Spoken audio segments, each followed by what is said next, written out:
తన వ్యూహం మార్చుకుంది. మొన్నటి వరకు ఉమ్మడి విశాఖ జిల్లా స్థానిక సంస్థల ఎమ్మెల్సీ ఎన్నికకు కూటమి పార్టీల తరపున స్తబ్దుగా ఉండిపోదామని భావించిన కూటమి పార్టీలు ఇప్పుడు అకస్మాత్తుగా టర్న్ అయ్యాయి.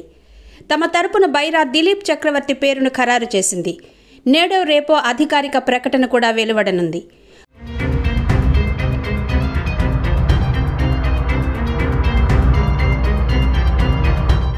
వైసీపీ తరపున ఇప్పటికే మాజీ మంత్రి బొత్స సత్యనారాయణ పేరు ప్రకటించగా కూటమి పార్టీ ఇప్పటి వరకు తేల్చలేదు.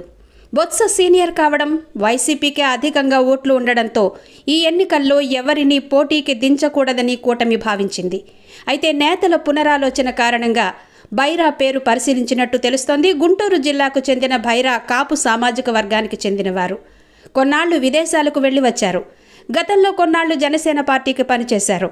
బైరా ఫౌండేషన్ తరపున అనేక కార్యక్రమాలు నిర్వహించారు. గత సాధారణ ఎన్నికల్లో అనకాపల్లి ఎంపీ సీటు ఆశించారు.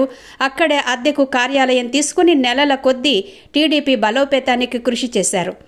అయితే మారిన పరిణామాల కారణంగా కూటమి తరపున సీఎం రమేష్కు టికెట్ దక్కడంతో దిలీప్ చక్రవర్తి మౌనంగానే ఉండిపోవాల్సి వచ్చింది.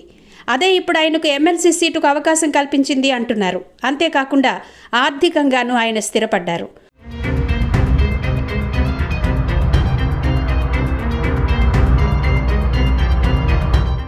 అందుకే వైసీపీ అభ్యర్థి బొత్సకు ధీటుగా దిలీప్ అయితే బాగుంటుందని, ఉమ్మడి విశాఖ జిల్లాలో కాపుల ఓట్లు కూడా దాదాపు 200 వరకు ఉండడం కూడా తనకు కలిసొచ్చే అంశంగా దిలీప్ భావిస్తున్నారు.